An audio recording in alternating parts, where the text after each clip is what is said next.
नमस्कार, मैं रविश कुमार। धर्म के नाम पर बांटते बांटते बांटने वालों की अब ऐसी आदत हो गई है कि नामों को ही बांटने लग गए हैं।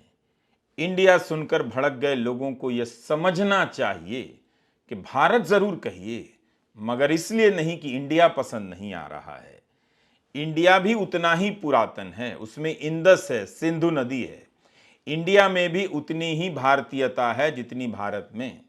आप इस मुल्क को 100 नामों से पुकार लीजिए, मगर इसलिए इंडिया से मत चिढ़ जाइए कि यह विपक्ष के गठबंधन के नए नाम का सार संक्षेप है, एक्रोनिम है, इंडिया है।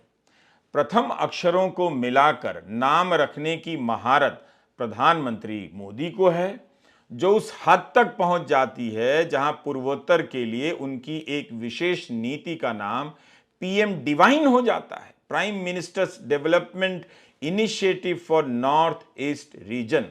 अब मणिपुर में ना डिवाइन का पता है ना पीएम का पता है। सत्ता पक्ष और उसका प्रचारक गोदी मीडिया विपक्ष से इतना चिढ़ा रहता है कि अगर विपक्ष अपने गठबंधन का नाम बदलकर इंडिया से भारत कर ले तो ये लोग भारत से चिढ़ जाएंगे।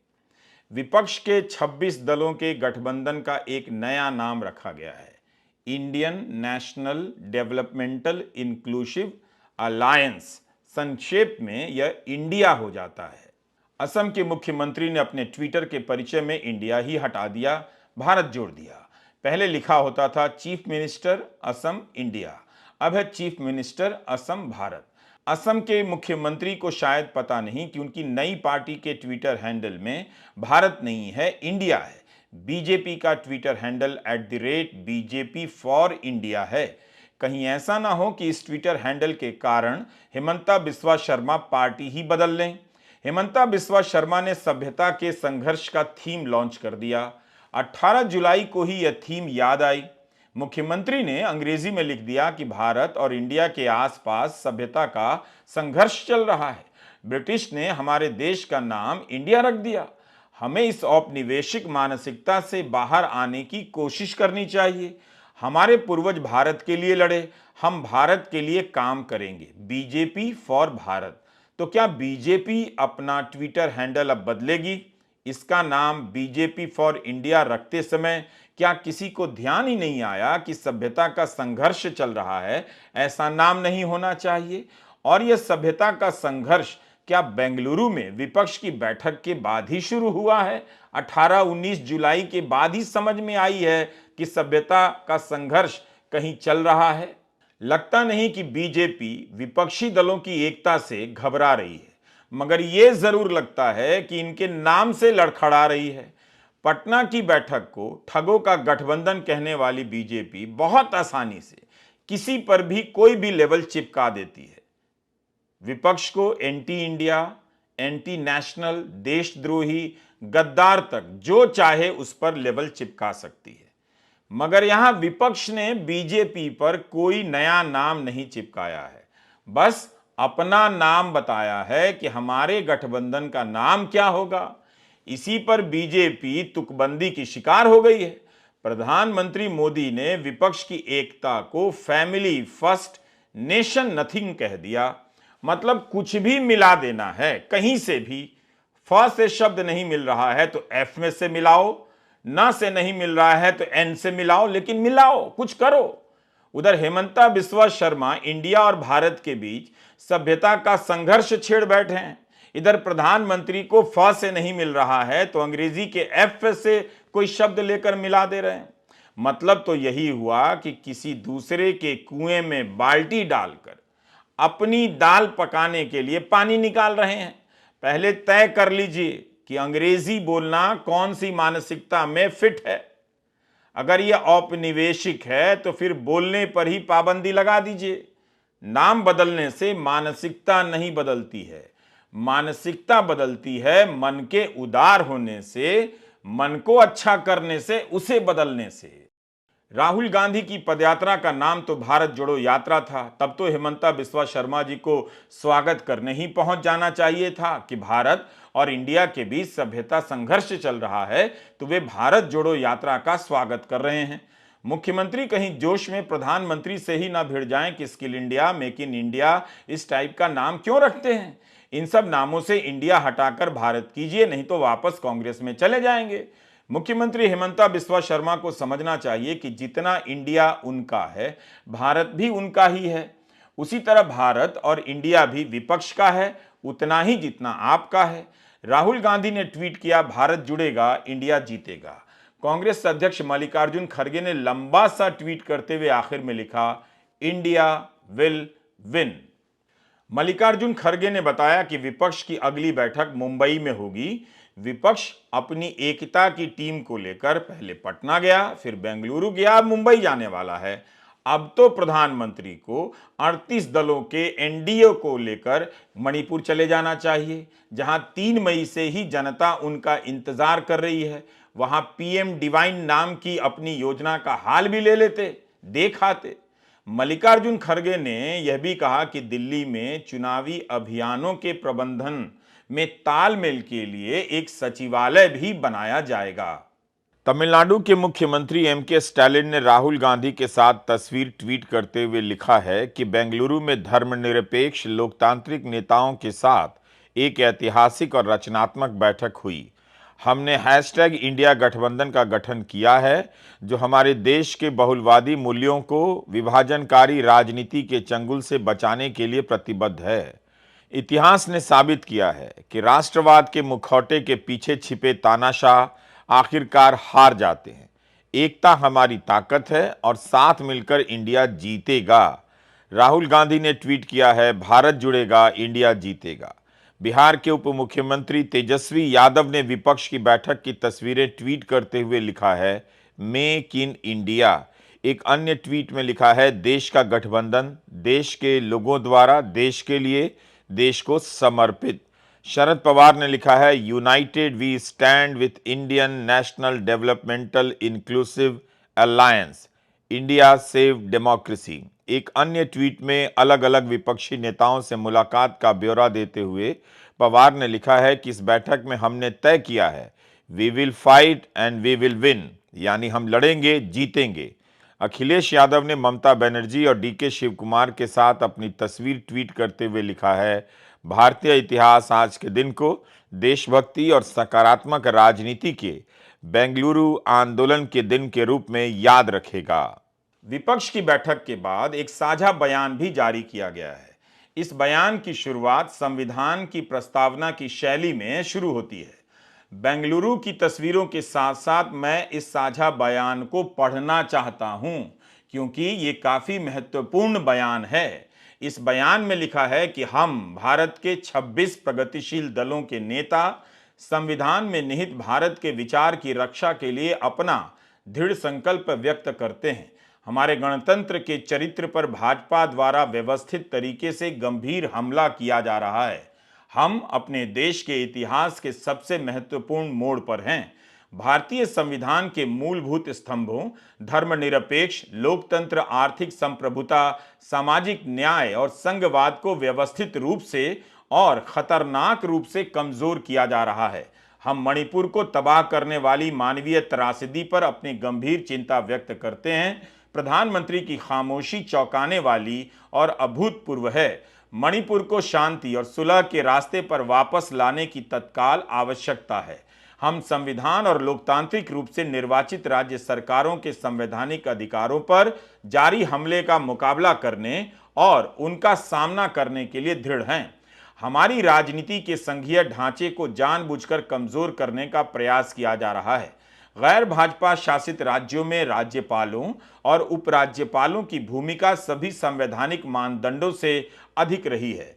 भाजपा सरकार द्वारा राजनीतिक प्रतिद्वंदियों के खिलाफ एजेंसियों का खुल्लम खुल्ला दुरुपयोग हमारे लोकतंत्र को कमजोर कर रहा है। गैर भाजपा शासित राज्यों की वैध जरूरतों, आवश्यकताओं और अधिकारों को केंद्र द्वारा सक्रिय रूप से अस्वीकार किया जा रहा है। भाजपा तो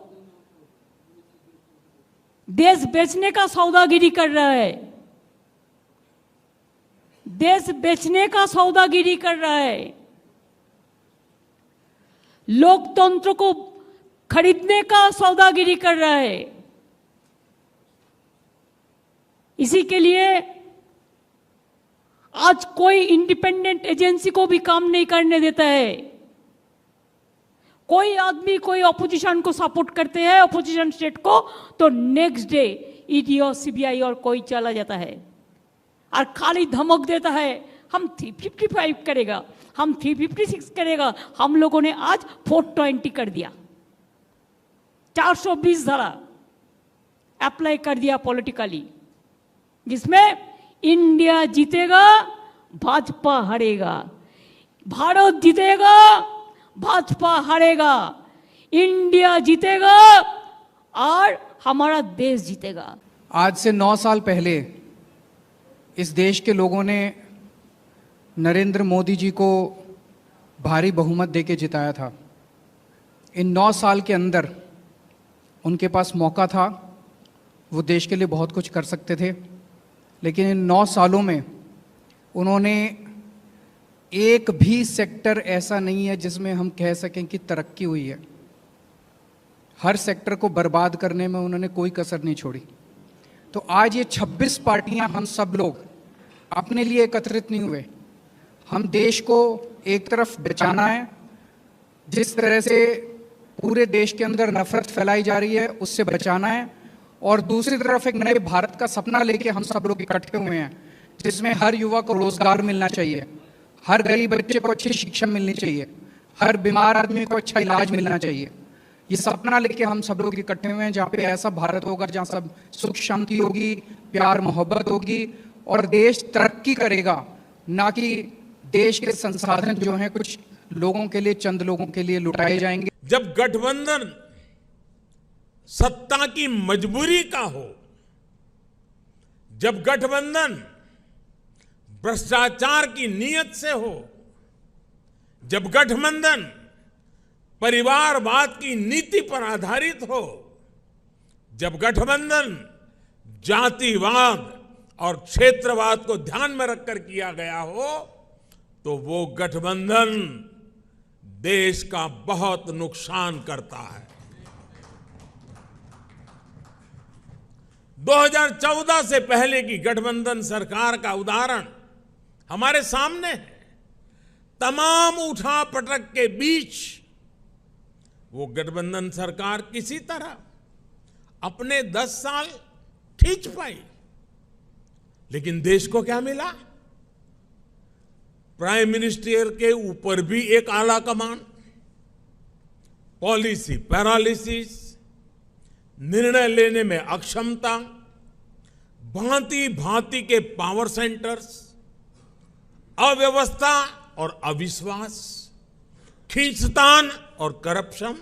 विपक्षी दलों ने जाति की जनगणना की मांग की है। इस साझा घोषणा पत्र में 26 दल जाति की जनगणना की मांग कर रहे हैं। इस पर मीडिया चुप्पी साध गया। इस पर बीजेपी ने भी कुछ नहीं कहा होगा। मोदी सरकार मंत्रिमंडल का विस्तार करती है तो मंत्रियों की संख्या जाति के अनुसार बताती है। बीजेपी उन मंत्रियों की होर्डिंग लगाती है तो जाति के हिसाब से लगा देती है।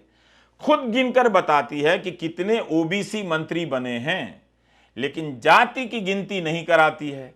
विपक्ष के साझा बयान में आगे ये कहा गया है कि हम अपने साथी भारतीयों को निशाना बनाने, प्रताड़ित करने और दबाने के लिए भाजपा की प्रणालीगत साजिश से लड़ने का संकल्प लेते हैं। नफरत के उनके जहरीले अभियान ने सत्तारूढ़ दल और उसकी विभाजनकारी विचारधारा का विरोध करने वाले सभी लोगों के खिलाफ द्वेषपूर्ण हिंसा को जन्म दिया है। ये हमले न केवल संवैधानिक अधिकारों और स्वतंत्रताओं का उल्लंघन कर रहे हैं, बल्कि उन बुनियादी मूल्यों को भी नष्ट कर रहे हैं जिन पर भारत गणराज्य की स्थापना हुई है।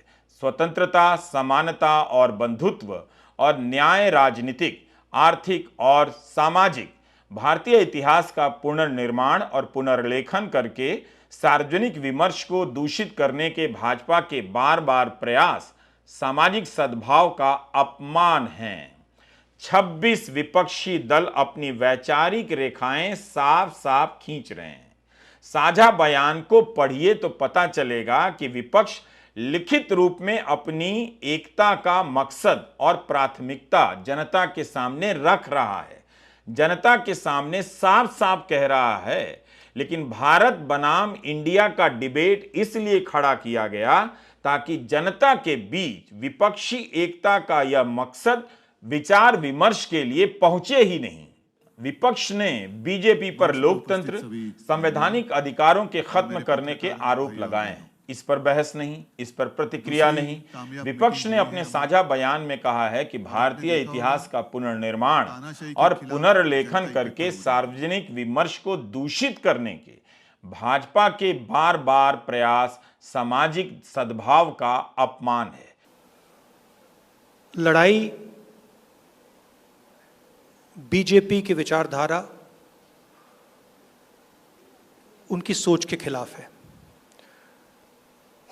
वो देश पर आक्रमण कर रहे हैं, बेरोजगारी फैल रही है, देश का पूरा धन चुने हुए लोगों के हाथ में जा रहा है। और इसलिए जब हम डिस्कशन कर रहे थे, हमने अपने आप से सवाल पूछा, लड़ाई किसके बीच में है? ये लड़ाई ऑपोजिशन और बीजेपी के बीच में लड़ाई नहीं है। देश की आवाज को दबाया और कुचला जा रहा है। ये देश की आवाज के लिए लड़ाई है। विपक्षी दलों ने सहभागी लोकतंत्र बनाने के वादे के साथ साथ एक और महत्वपूर्ण बात कही है। वो यह कि हम राष्ट्र के सामने एक वैकल्पिक राजनीतिक, सामाजिक और आर्थिक एजेंडा पेश करने का संकल्प लेते हैं। और इसे आगे ध्यान से सुने। विपक्ष ने कहा है कि हम शासन के सार और शैली दोनों को बदलने का वादा करते हैं, जो अधिक परामर्शात्मक, लोकतांत्रिक और सहभागी होगा। शासन के सार और शैली को बदलने की बात कही गई है। ये क्या साधारण बात है? इतनी महत्वपूर्ण बात पर चर्चा होनी चाहिए थी और बीजेपी अपना पक्ष रख सकती थी, बता सकती थी कि ईडी के प्रमुख संजय मिश्रा की नियुक्ति पर सुप्रीम कोर्ट ने जो कहा उसके लिए जिम्मेदार कौन है और यह काम किया किसके लिए गया। प्रफुल्ल पटेल और प्रधानमंत्री को एक ही फ्रेम में हर्षोल्लास के मूड में देखकर प्रधानमंत्री की एक पंक्ति दोहरा रहा हूं, जो उन्होंने विपक्षी दलों की एकजुटता पर कही है। उन्होंने कहा है कि जनता देख रही है कि ये पार्टियां क्यों इकट्ठा हो रही हैं। जनता ये भी जान रही है कि वो कौन सा ग्लू है, गोंद है, जो इन लोगों को, इन पार्टियों को जोड़ रहा है। प्रधानमंत्री जी बता दें कि उनके साथ किस गोंद से प्रफुल्ल पटेल जुड़े हुए आ रहे हैं। ईडी ने प्रफुल्ल पटेल की संपत्ति जब्त की है, भ्रष्टाचार के आरोप लगाए हैं, तो फिर प्रधानमंत्री किस गोंद के कारण उनसे चिपक रहे हैं और क्या यह सवाल पूछने की हिम्मत गोदी मीडिया दिखा रहा है? कुल मिलाकर विपक्ष एकता की राह में गंभीरता से कदम बढ़ाते जा रहा है। पटना में बैठक हुई, बेंगलुरु में हुई और मुंबई में बैठक होने जा रही है। बीजेपी और गोदी मीडिया ने पूरा माहौल बनाया कि विपक्ष की इन बैठकों से कुछ नहीं निकलेगा। लेकिन एक नाम ऐसा निकल कर आया कि बीजेपी नाम रखने और बदलने में व्यस्त हो गई। उधर विपक्ष के नेता बीजेपी की बनाई धारणाओं का जवाब देना सीख गए लगते हैं। उनके बयानों में सफाई नजर आने लगी है। परिवारवाद के आरोपों का उद्धव ठाकरे ने जो जवाब दिया है, वो बात जनता तक ना पहुंचे, इसलिए इंडिया बनाम भारत की बहस चलाई जा रही है। कुछ लोगों को ऐसे लग रहा है कि परिवार के लिए लड़ाई लड़ रहे हैं। हाँ, देश हमारा परिवार है और इस परिवार के लिए हम लड़ रहे हैं। देश ही हमारा परिवार है, तो इस परिवार को हमें बचाना है। और लड़ाई हमारी एक पार्टी के खिलाफ या एक व्यक्ति के खिलाफ नहीं है। लड़ाई हमारी नीति के खिलाफ है, तानाशाही के खिलाफ है। और जैसे एक ज़माने में आज़ादी की लड़ाई हुई थी, तो अब आज़ादी खतरे में आई है। तो इस आज़ादी के लिए हम सब इकट्ठा आए हैं। एक व्यक्ति या एक पार्टी मतलब देश नहीं हो सकता। पूरे देश की जनता मतलब देश है और देश की जनता अब इंडिया और भारत बनकर सामने आएगी। अपने देश को हम सुरक्षित रखेंगे। 2014 के बाद जम्मू कश्मीर में बीजेपी के समर्थन से महबूबा मुफ्ती मुख्यमंत्री बनी थी। क्या तब महबूबा मुफ्ती परिवारवाद का प्रतीक नहीं थी? अजीत पवार शरद पवार के भतीजे हैं, क्या अब वे परिवारवाद का प्रतीक नहीं रहे? ज्योतिरादित्य सिंधिया क्या थे और क्या हैं? जिन दलों से बीजेपी का संगठन था और है, उनमें भी परिवारवाद है, लेकिन प्रधानमंत्री कभी उनका मजाक नहीं उड़ाएंगे, कभी उन पर आरोप नहीं लगाएंगे, कभी उन पर हमला नहीं करेंगे। अपने दल के भीतर सांसदों और विधायकों के बच्चे हैं, उनके बारे में कुछ नहीं बोलेंगे। राजनीति में परिवार से ज्यादा पैसे का बोलबाला आ गया है। पैसे वाले औद्योगिक परिवार इस राजनीति को अब चलाने लगे हैं। प्रधानमंत्री राजनीति के इस नए परिवारवाद, जिसे मैं पैसावाद कहता हूं, उस पर कभी नहीं बोलते हैं। इलेक्टोरल फंड से बीजेपी को ही क्यों सबसे ज्यादा पैसा आ रहा है, कौन पैसा दे रहा है, इसका पता नहीं चलता। क्या ऐसी व्यवस्था किसी भी सूरत में पारदर्शी कही जा सकती है? लेकिन इलेक्टोरल बॉन्ड से जुड़े सवालों को लेकर प्रधानमंत्री कभी भी नहीं बोलते हैं। आपके सामने एक ऐसा खतरा बताते हैं परिवारवाद के नाम से, ताकि जो सबसे बड़ा खतरा है पैसावाद का, इलेक्टोरल फंड के जरिए उस पर बात ही ना हो, वो आपके ध्यान से हट जाए। और इसी तुकबंदी में इंडिया आ गया, जिसे हटाकर हिमंता बिस्वा शर्मा भारत करने में लगे थे और सभ्यता के संघर्ष का बिगुल फूंक रहे थे। प्रधानमंत्री ने एनडीए का मतलब समझाया कि एनडीए नई ऊर्जा से भरी हुई त्रिशक्ति है। एन से न्यू इंडिया, डी से डेवलप्ड नेशन, ए से aspiration of people and regions. इतनी अंग्रेजी भी ठीक नहीं है प्राइम मिनिस्टर जी, खासकर जब हिंदी की राजनीति का श्रेय लेने की होड़ मची हो। एक से एक फर्जी विद्वान लेख लिखने में लगे हैं कि मोदी के दौर में हिंदी को राजनीति में स्थापित किया जा रहा है। उस दौर में आप अंग्रेजी के एक्रोनिम दे रहे हैं, सार संक्षेप वाले नाम दे रहे हैं। एनडीए में 38 दल हैं। कुछ तो कुछ दिन पहले तक विपक्ष के साथ थे या विपक्ष के खेमे में थे। प्रधानमंत्री मोदी ने कहा कि हमारे देश में राजनीतिक गठबंधनों की एक लंबी परंपरा रही है, लेकिन जो भी गठबंधन नेगेटिविटी के साथ बने वह कभी भी सफल नहीं हो पाएगा। पॉलिटिक्स में प्रतिस्पर्धा हो सकती है, लेकिन शत्रुता नहीं होगी। आखिरकार हम एक ही देश के लोग हैं, एक ही समाज का हिस्सा हैं। लेकिन दुर्भाग्य से आज विपक्ष ने अपनी एक ही पहचान बना ली है, हमें गाली देना, हमें नीचा दिखाना। प्रधानमंत्री कह क्या रहे हैं? 38 दलों का साथ आना क्या सकारात्मकता है? तो 26 दलों का साथ आना नकारात्मकता कैसे है? आप खुद विपक्ष को हराने के लिए 38 दलों का गठबंधन बना लीजिए और वो सकारात्मक है, लेकिन विपक्ष आपको हराने के लिए 26 दलों का गठबंधन बना ले तो वो नकारात्मक है। प्रधानमंत्री कहते हैं विपक्ष का काम है नीचा दिखाना, उन्हें गाली देना। प्रधानमंत्री बता दें और आप प्रधानमंत्री से पूछिए कि 10 साल में विपक्ष के साथ उन्होंने कितनी बैठकें की हैं। प्रधानमंत्री बताएं कि कितनी बार विपक्ष को विश्वास में लेकर उन्होंने काम किया है।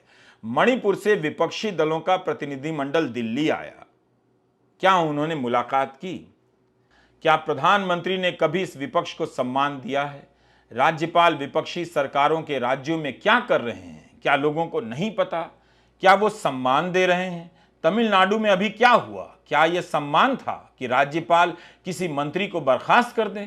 अरुणाचल प्रदेश और उत्तराखंड में अवैध रूप से सरकार गिराकर राष्ट्रपति शासन लगाने का काम मोदी राज में हुआ, जिसे सुप्रीम कोर्ट ने पलट दिया।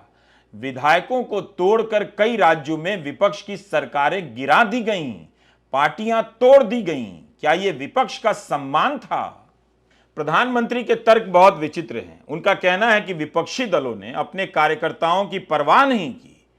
ये अपने कार्यकर्ताओं से उम्मीद करते हैं कि जीवन भर जिनका विरोध किया उनका अचानक से सत्कार करने लग जाएं। बीजेपी के कार्यकर्ता केवल इसी बात पर हिसाब कर लें कि बिहार में जेडीयू के खिलाफ चुनाव लड़े और पार्टी ने जेडीयू के साथ सरकार बना ली, विधायक भी मंत्री बन गए। असम में जिस कांग्रेस से बीजेपी के कार्यकर्ता लड़ते रहे, उस कांग्रेस से हिमंता बिस्वा शर्मा को लाया गया और असम का मुख्यमंत्री बना दिया गया। शिवसेना से भाजपा लड़ रही थी, मगर एकनाथ शिंदे को शिवसेना से लाकर मुख्यमंत्री बना दिया गया और अपने मुख्यमंत्री के उम्मीदवार को उप मुख्यमंत्री, कांग्रेस से नेता लाकर पहले सांसद बनाया गया, फिर मंत्री बनाया गया। लेकिन उसी ज्योतिरादित्य सिंधिया को हराने वाले भाजपा सांसद का क्या हुआ? कितना सम्मान हुआ? अकाली दल और शिवसेना भाजपा के लंबे साथी रहे हैं। उनके साथ भाजपा ने क्या किया, क्यों अलग हुए हैं बीजेपी के कार्यकर्ता, ये सवाल पूछ लें। मणिपुर जल रहा है। प्रधानमंत्री नारा दे रहे हैं nation first, security of nation first. Skill India, digital India, startup India, Khelo India, जीतो India, new India, shining India. ना आप इंडिया बदल पाएंगे और ना भारत। नाम तो इस मुल्क का यही रहेगा, बस काम बदलना चाहिए। बीजेपी के नेताओं को ध्यान रखना चाहिए, ऐसा ना हो कि विदेशों से अंग्रेजी में शिक्षा लेकर, डिग्री लेकर लौट रहे अपने बच्चों की डिग्रियां ही फाड़ डालें। कहने लग जाएं कि हम डिग्री नहीं फाड़ रहे बेटा, हम तुम्हें औपनिवेशिक मानसिकता से आज़ाद कर रहे हैं। एडिनबरा की जगह तुमको आरा भेज रहे हैं, वहीं से अब डिग्री लेकर आना। तो जनता खबरदार रहे और समझदार भी। ना भी रहे तो कोई बात नहीं, हाउसिंग सोसाइटी के अंकिल हमेशा वफादार ही रहेंगे। नमस्कार, मैं रविश कुमार।